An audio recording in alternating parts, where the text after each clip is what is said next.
Good evening, Dayan. Good evening, Casey.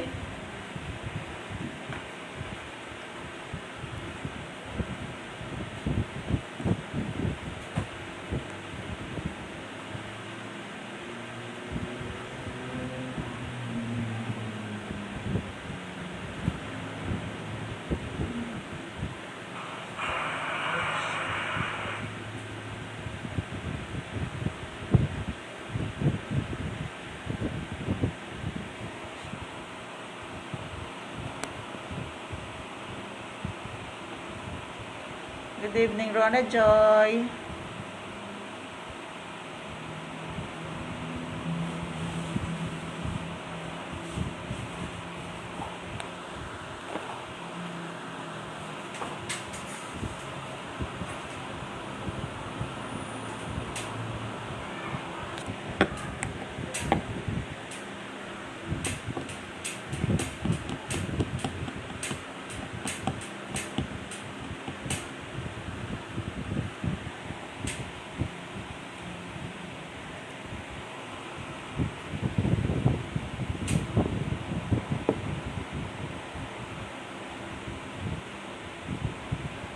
Good evening, Ate Cora.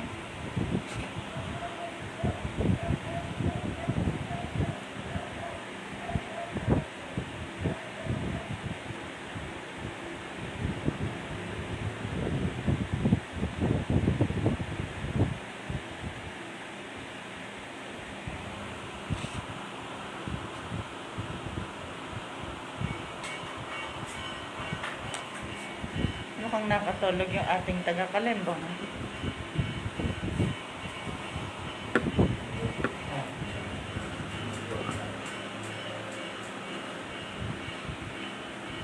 Good evening, Nati.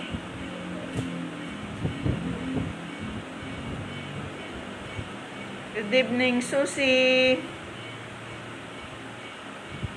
Paki-share po para marami po tayong viewers at makapakinig din po sila ng mga message ng Panginoon sa ating pananalangin ngayong gabi.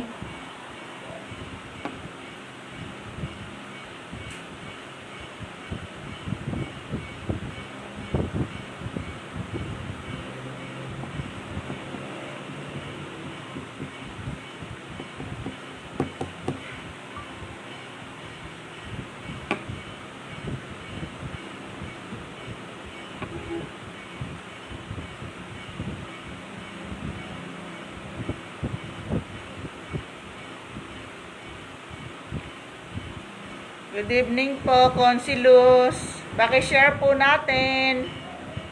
Share mga kapatid.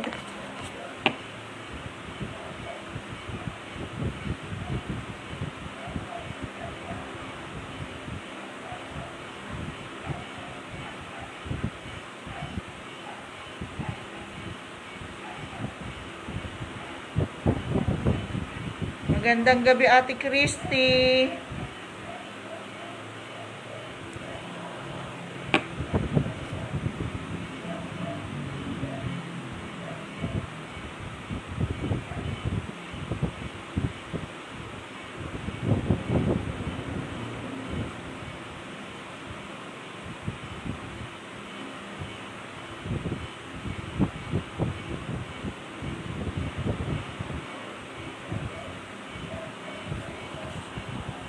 Magandang gabi po, Ma'am Nemia. Good evening, Chef, from Singapore.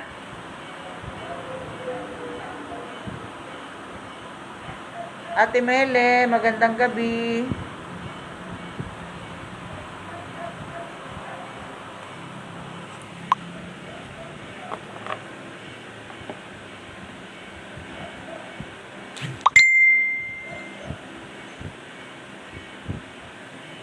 Magandang gabi po, Ma'am Melinda Legaspi. Ma'am Chato Bendijo, magandang gabi. Consibe, magandang gabi po. Share po natin. Malaki pong bagay yung pag-share po natin dahil meron po tayong regular na nanonood. Magandang gabi po, Ma'am Theodora Diaz from Australia. Lagi po siyang nanonood sa atin. Siya po ay hipag ng ating BHW na si Ate Inebilia Soto. Keep on sharing mga kapatid. Tingnan nyo po ang layo na nang nararating ng ating sama-samang pananalangin. Good evening, Lucia from Singapore. Share po natin mga kapatid para po yung mga nabibigatan na sa mga sandaling ito ay matulungan po natin sila sa pamamagitan po ng pakikinig ng mga salita at mga message ng Panginoon through our yung sino naman po yung ating maglilid. Good evening, Atinelia Cordero, Noemi Neri, good evening. Good evening, Eileen. Pakishare po. Good evening, Mr. Willie Castro. Ate Esther Dasig, good evening.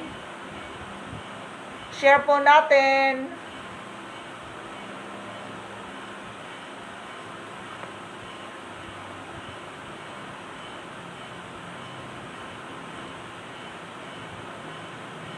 Good evening, Sis Vilma, Lucas.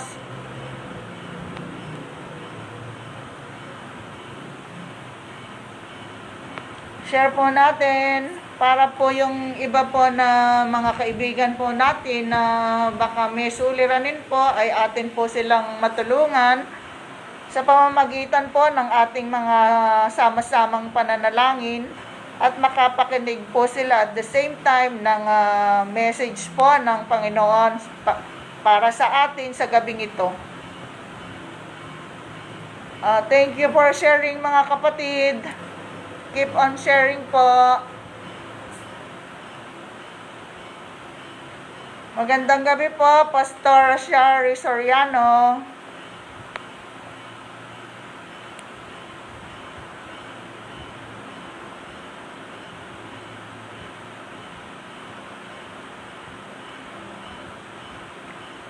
Magandang gabi po, Sis Maris.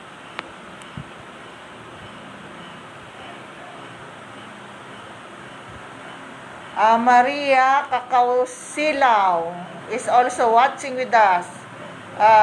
Thank you po. From Pantok po, si Cecil Villasca. Gandang gabi po. Thank you for watching. Pakishare po natin para po hindi lamang po tayo ang mabiyayaan sa gabing ito ng mga salita po ng ating Panginoon. Keep on sharing mga kapatid, mga kabarangay.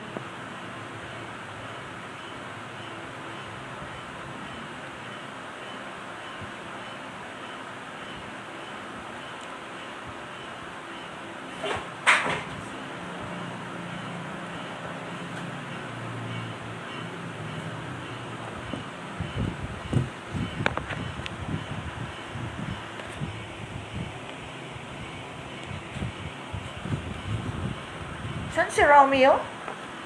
Saudi? Dubai. Dubai? Good evening sa inaanak kong gwapo na nasa Dubai, Romeo Diaz Villasoto. Good evening, Lynn. Keep on sharing po mga kapatid.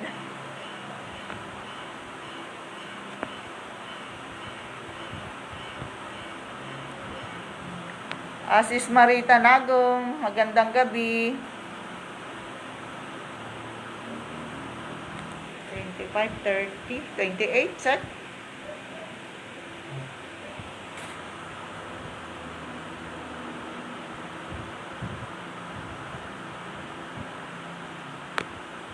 Share po natin para hindi lamang po tayo ang mapagpala sa gabing ito.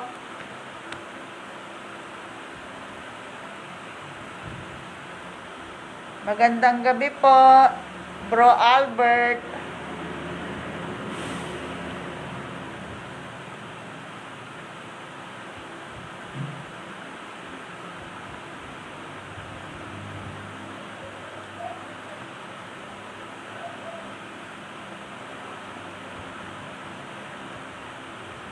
Okay na? Pwede na. Okay po, pwede na po tayong mag-start. Isang mapagpalang gabi pong muli sa aking mga kabarangay sa Santa Cruz. Gayon din po sa mga nakiki-join po na taga-ibang lugar. Isang mapagpalang gabi po sa ating lahat. Ako po ay natutuwa sapagkat unti-unti na po tayong nasasanay sa ganitong oras po na tayo po ay sama-samang nananalangin. Ako po ay natutuwa sapagkat pang 13 days na po natin na sama-samang nananalangin. At hindi lamang po dito sa Barangay Santa Cruz ang ating nakakarating ang ating pananalangin, kundi po sa iba't ibang lugar na po ng mundo. Nawa nga po ay tayong mga Pilipino ang magsilbing asin. Paano po yun? Ano na po, Pastor yan? Magsilbing asin sa sanlibutan. Nakakatuwa po na tayo pong mga taga Santa Cruz ay nagkakaisa para po sa sama-samang pananalangin na ito. Ito po ay hindi lamang po para sa ating mga taga Santa Cruz, kundi po sa lahat po ng nananalig at nananampalataya na meron nga po tayong Diyos na dapat at na inaasahan sa lahat po ng ating mga pang-araw-araw at anumang pangailangan. Pakumbaba lang po tayo sa ating Panginoon at tatanggapin po siya bilang Panginoon at tagapagligtas. At sa gabi pong ito ay ako po ay natutuwa sapagkat kahit hindi po siya dito nakatira, pero na-assign po siya dito bilang pastor. At ako po ay natutuwa sapagkat narito po siya, nakikiisa po sa ating sama-samang pananalangin. Teka po, hello po Daniel Salas, Pastor Daniel. Good evening po. Ang ating pong bisita bilang maglilid po sa ating prayer tonight, walang iba po kundi ang aming big bro, si Pastor Rainiel po. Rainiel Pengson. Tagal ko na pong kasama, pero nawawala po sa aking isip yung magandang gabi po.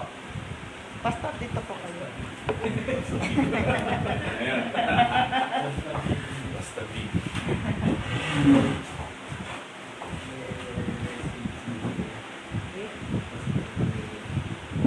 Okay.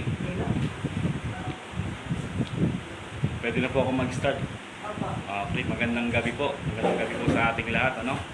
At ako po'y nagagalak sapagkat ako'y naanyayahan ng ating kapitana, ano? Para sabi nga niya, bagamat ako ay hindi taga Santa Cruz, pero pagkagawain po ng para sa Panginoon, kahit taga saan po tayo, no? Kahit basta tinawag tayo, ay lagi po tayong available, no? Sa hapon pong ito, bago po tayo magsimula, tayo po muna ay dumako sa isang maiksing panalangin. Hallelujah. Dakila at mabuting Diyos, sa hapon pong ito, lubos ang aming puso na pasasalamat sa iyo. Ang aming pong dalangin, samahan kami ng iyong Santong Espiritu sa pag-aaral ng iyong salita at sa aming pananalangin mamaya, Panginoon, gabayan kami ng iyong Santong Espiritu. Pangunahan mo po ang gawain ito. Ikaw ang gamitin niyo lamang po ako, Panginoon, bilang daluyan ng iyong mensahe sa hapon ito. Ikaw ang maitaas at maparangalan sa lahat ng aking sasabihin at gagawin. Patuloy kayong maitaas sa aking buong buhay. Maraming salamat sa iyo, Ama. Ito po ang aming samot panalangin sa pangalan po ng iyong anak na si Jesus. Amen. Okay. So muli po, magandang hapon po sa inyo mga kapatid. Kumusta po kayo? Ano? Sana po ay nasa mabuti tayong kalagayan sa mga oras nito. Alam niyo po, pagka tinignan natin yung ating kapaligiran ay masyado tayong nababahala, ano? Sapagkat kung makikita, napapanood natin yung mga balita at mapapakinggan natin yung mga chismis ng ating mga kapitbahay, eh, medyo nakaka-alarma po. Ano? Pero sa hapon pong ito, hayaan niyo po na magbigay po ako ng isang mensahe na makapagpapalakas po ng ating loob sa hapon ito. Na kung tayo man ay dumaraan na sa mga parang nawawala na tayo ng pag-asa na magpatuloy, na parang hanggang kailan ba matatapos ito. Ang salita po ng Diyos na ito ay para sa atin po sa gabi ito. Samahan niyo po ako sa aklat po ng 2 Corinthians chapter 4 verse 16 hanggang 18. 2 Corinthians chapter 4 verse 16 hanggang 18. At ganito po ang sinasabi: kaya't hindi kami nasisiraan ng loob, kahit na humihina ang aming katawang lupa. Patuloy namang pinalalakas ang aming espiritu araw-araw. Ang bahagya at panandaliang kapighatiang dinaranas namin ngayon ay magbubunga ng kagalakang walang hanggan at walang katulad. Kaya't ang paningin namin ay nakatuon sa mga bagay na di nakikita at hindi sa mga bagay na nakikita. Sapagkat panandalian lamang ang mga bagay na nakikita, ngunit walang hanggan ang mga bagay na di nakikita. Pinagpala na po ng Diyos ang kanyang mga salita. So sa hapon pong ito, tingnan po natin na yung ating mga sarili, na tayo ba ay nandun na sa punto na nawawalan na tayo ng loob na magpatuloy. Nandun na ba tayo sa punto na gusto na nating sumuko. So ito pong salita ni Apostol Pablo ay makapagbibigay po sa atin ng kalakasan sa ating espiritu. Hayaan niyo po na mag-concentrate ako dun po sa isang tanong na ano ang dapat natin gawin para tayo ay hindi panghinaan ng loob at tayo ay makapagpatuloy pa rin sa kabila po ng ating dinaranasan o nararanasan sa mga panahong ito, na limitado po yung ating mga paggalaw, na maraming nawalan ng trabaho, maaaring mawagsak ang negosyo. Pero tingnan po natin yung encouragement ni Apostol Pablo. Ano po ang kailangan natin gawin upang hindi tayo panghinaan ng loob? Tatlong bagay lang po mula sa tatlong verses po na ating binasa. Una, sa verse 16, na sabi po dito, patuloy na palakasin ang ating espiritu. Yan po yung una natin dapat gawin. Sa mga panahon na to, ang kailangan po na pinapalakas natin ay yung ating espiritu. Kasi po kung ang mga pinakikinggan natin, pinapasok sa ating isipan at puso ay yung mga balita na nakakatakot, yung mga balita na magbibigay sa iyo ng pangamba, ay ito po ay lalaki ito sa puso mo at magdudulot ito talaga ng takot sa buhay mo. Kaya ang sabi ni Apostol Pablo, ang dapat po natin pinapalakas ay yung ating espiritu sa mga panahon ito. Sa paanong paraan po natin mapapalakas ang ating espiritu? Sa pamamagitan po ng salita ng Diyos.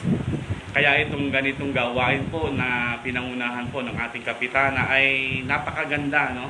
Sapagkat dito maaring hindi ka nakapagbabasa ng salita ng Diyos, pero sa pamamagitan nito ay marinig mo ang pangungusap ng Diyos sa buhay mo.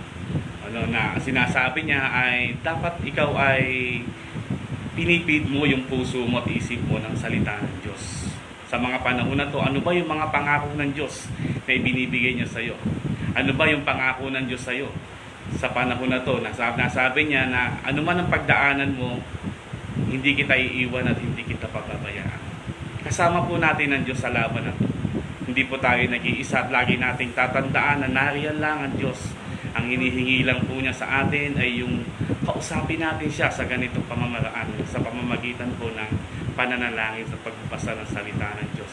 Ipit po natin yung ating isipan, ipit po natin yung ating puso ng mga salita ng Diyos, yung mga pangako ng Diyos sa buhay natin. Napakarami pong pangako ng Diyos na pwede nating panghawakan. At isa pong pangako na laging gusto nating panghawakan, yung sinasabi niya na hindi niya tayo iiwanan at hindi niya tayo pababayaan. Yun po yung maganda.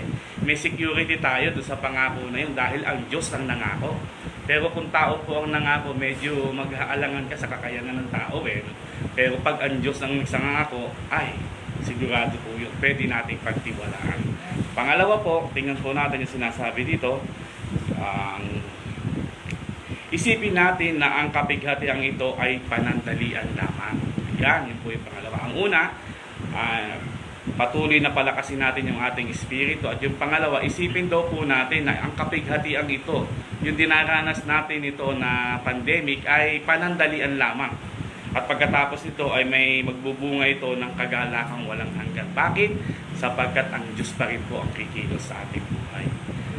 Hindi po permanente ang nararanasan natin ito. Pero habang nandito po tayo, dinaranas natin ito, ang sinasabi ni Apostol Pablo, palakasin natin yung ating mga buhay. Palakasin natin yung ating pananampalataya, ang ating isipan.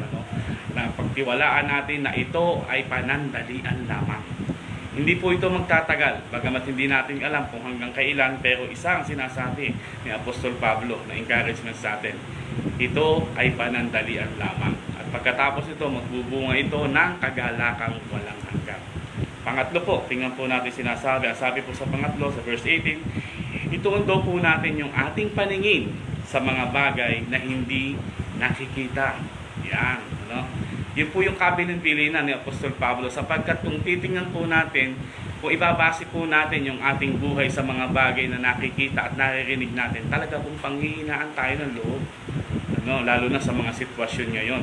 Pero ang sinasabi ni Apostol Pablo, ituon natin yung ating paningin sa mga bagay na hindi nakikita. Ano po ba yung mga bagay na hindi nakikita? Unang-una, yung pananampalataya mo sa Diyos. Hindi po nakikita yan, pero ikaw ang nagpapalakas niyan. Kasi ibinigay sa atin ng Diyos yung pananampalataya na yan. Anak, ito yung pananampalataya. Nasa atin na po yan. At tayo po ang magpapalakas niyan. Sa paanong paraan? Sa pamamagitan po ng pagbabasa ng salita ng Diyos. Ano pa? Yung mga bagay na hindi nakikita. Yung pangako ng Diyos sa buhay natin.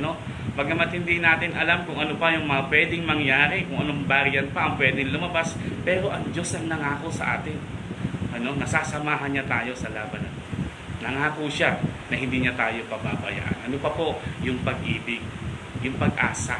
Yun po yung mga bagay na hindi nakikita. At sabi ni Apostol Pablo, doon natin ituon yung ating mga paningin sa mga bagay na ito, sapagkat ang mga bagay na ito ang magpapalakas sa atin. Amen po ba mga kapatid? Amen. Hallelujah. Kaya sa gabing ito, wag po tayong gaanong mag-alala, bagamat nakakaalala naman. Pero kung ang itipid po natin sa ating mga buhay ay salita ng Diyos, magkakaroon po tayo ng lakas ng loob na harapin ang buhay. Harapin ang bukas na may pag-asa at naniniwala na ang Diyos ang kasama natin at tutulong po sa atin.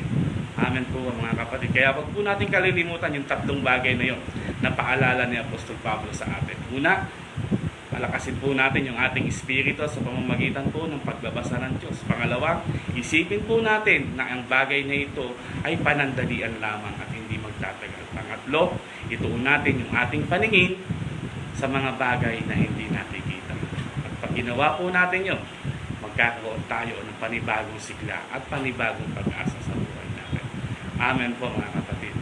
Hallelujah. Sige po, tayo po ay dumako na sa atin pong pananalangin sa gabing ito. Marami pong salamat ulit sa pagkakataon na ako po ay nakapagbahagi ng salita ng Diyos sa inyo. Bagamat ako ay hindi taga Santa Cruz, pero wala pong kaso yun. Sapagkat ako pareho po tayong taga-langit. Amen. Sige po, tayo lumako po sa panalangin. Hallelujah. Dakila at mabuting Diyos, kami po'y nagpapasalamat muli sa iyo. Unang-una sa mga salita mo, Panginoon, na nahayag sa aming kalagitnaan. Ang mga kapatid ko po, Panginoon, na nakatunghay sa oras na ito, sama-sama kami, Panginoon, na dumudulog sa iyo. Ikaw ang aming sinadya at ikaw ang aming pakay upang maidulog at maitaas sa iyo, Panginoon, ang aming pong mga panalangin. Unang-una, Panginoon, hayaan niyo, Panginoon, na mag-intercede kami para sa mga may karamdaman, Panginoon, na tinamaan ng sakit na ito ng COVID-19, Panginoon. Lord, kayo po ang magbigay sa kanila ng kagalingan. Kayo po ang magbigay sa kanila, Panginoon, na magbalik sa kanila ng kanilang kalakasan. Marami na pong napinsala, marami na pong nagkasakit. At sa oras na ito, humihingi po kami, Panginoon, sa iyo ng kagalingan mula sa kanila pong mga karamdamang ito. Palakasin niyo po ang kanilang katawan at anumang nawala, Panginoon, sa kanila, financial, Panginoon, kayo po ang magbabalik nito sa kanila, sa sarili mo pong kaparaan. Namamanhig po kami, Panginoon, nawala na, Panginoon, na marami pang ma-infect ng virus na ito, Panginoon. Kundi kayo na po ang magbaba ng kagalingan buhat sa kalangitan. Ganon din, Panginoon, dinadalangin po namin ang mga doktor, mga nurses, mga volunteer na patuloy na ginagamit mo upang tagapanguna, Panginoon, para sa kondisyon ng kalagayan, Panginoon, na kinakaharap namin. Ang daming pong dalangin, Panginoon, patuloy niyo po silang ingatan. Bigyan po sila ng malusog na pangangatawan upang sa pagharap nila ng kanilang tungkulin ay maayos, Panginoon, yung kanilang pangangatawan. At sa sandaling dumaan na sila, Panginoon, ng kalungkutan, dumaan na sila, Panginoon, ng panghina. Ikaw, Panginoon, ang umaliw sa kanila at ikaw ang magbalik ng kalakasan na nagmumula sa iyo, Panginoon. Ingatan niyo po yung mga volunteer, Panginoon, maging sa aming barangay at sa lugar ng Zaragoza, Panginoon, yung RHU, na patuloy po sila na gumaganap ng kanilang tungkulin at panawagan. Ingatan niyo po sila, huwag po sila magkasakit at patuloy na bigyan mo yung kasiglahan ng kanilang mga katawan, Panginoon. Ganon din, Panginoon, nilalapit din po namin sa iyo ang aming Pangulo, ang mga namumuno sa probinsya, dito sa bayan ng Zaragoza, maging sa barangay na ito, Panginoon. Nilalapit namin sila, Panginoon, sa iyo na kayo po ang magbigay sa kanila ng kaliwanagan ng kaisipan, Panginoon. Sa panahon na ito ay kayo ang magbigay sa kanila ng kung paano sila magdidesisyon ng tama, kung paano nila haharapin. Bigyan niyo po sila ng katalinuhan na nagmumula sa iyo. Pagkaisahin niyo po ang kanilang mga puso't isipan na ang mahangad, Panginoon, ay ang ikabubuti ng nakararami sa Panginoon. Ganon din, Panginoon, patuloy namin inilalapit sa iyo ang kanilang mga buhay. Ingatan niyo po sila saan man sila dumako, Panginoon. Patnubayan sila ng iyong Santong Espiritu. Huwag silang tapuan ng sakit na ito, Panginoon, upang magampanan nila ang kanilang tungkulin na inatas mo para sa kanila, Panginoon. Ganon din po, inaalala namin yung mga kababayan namin, kababaryo, kabarangay na nawalan po ng trabaho. Lord, kayo po ang magbigay sa kanila ng kanilang pagkakakitaan at kayo po ang magbigay sa kanila ng kanilang pangangailangan pang araw-araw. Alam namin, Panginoon, na limitado pa ang galaw ng bawat isa. Marami ang nawalan, pero alam namin na nagtitiwala kami sa iyong kapangyarihan na ikaw pa rin ang kikilos. Salamat, Panginoon, sa mga ahensya na ginagamit mo upang mag-provide ng pangailangan, Panginoon, ng bawat isa. Ang aking pundalangin, patuloy ka pa na mag-raise ng mga ganitong bagay, Panginoon, na makatutulong sa bawat tao, Panginoon, na nangangailangan, at lalo na yung talagang nangangailangan, Panginoon. Tulungan niyo po kami, Panginoon, na sa pagharap namin ng krisis na ito, huwag namin talikuran ng aming pananampalataya. Ikaw ang maitaas sa aming pong mga buhay, makapagdesisyon kami ng tama, at huwag mawala yung pag-asa at paniniwala namin na ikaw pa rin ang may kontrol ng lahat ng bagay. Kami nagtitiwala at naniniwala na ikaw ang Diyos na makapangyarihan at alam mo ang lahat ng bagay na nangyayari sa aming pong buhay. At sa gabing ito, patuloy kami nagpapasalamat sa iyo. Lukuman kami ng iyong Santong Espiritu. Saan man kami dumakong lugar, Panginoon, samahan niyo po kami at ingatan. Sa lahat ng tao na makakasalamuha namin, maging pagpapala kami, Panginoon, sa kanila pong mga buhay. Maraming salamat po sa iyo sa hapon pong ito. Ikaw po ang aming pinaparangalan at tinataas. Ito po ang aming samot panalangin sa pangalan po ng iyong anak na si Jesus. Amen. Magandang gabi po, mga kapatid.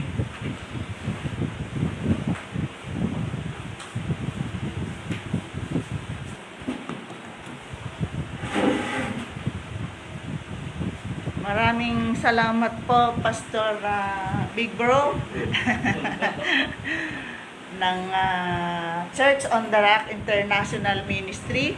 Maraming salamat po sa napakaganda pong pinadala na salita ng Panginoon sa pamagitan po ninyo.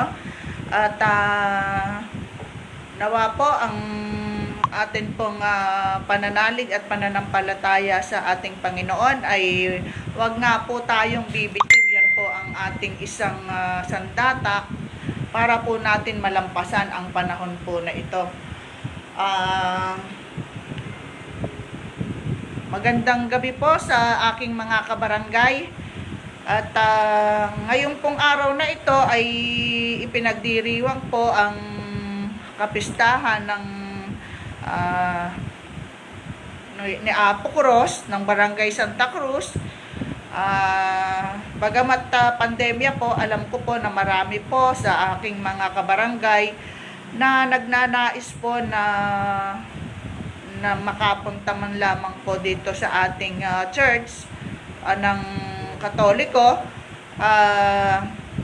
Happy Fiesta po sa Barangay Santa Cruz. Alam ko po na ang ating pinapananampalatayanan ay iisa lamang, sapagkat ang Diyos po ay iisa lamang po.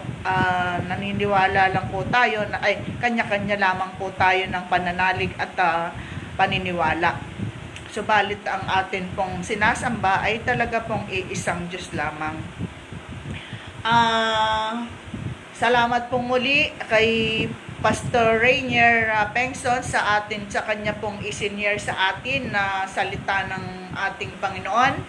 At sa akin pong mga kabarangay, tuloy lamang po ang ating ito po ay tuloy-tuloy na sama-samang pananalangin.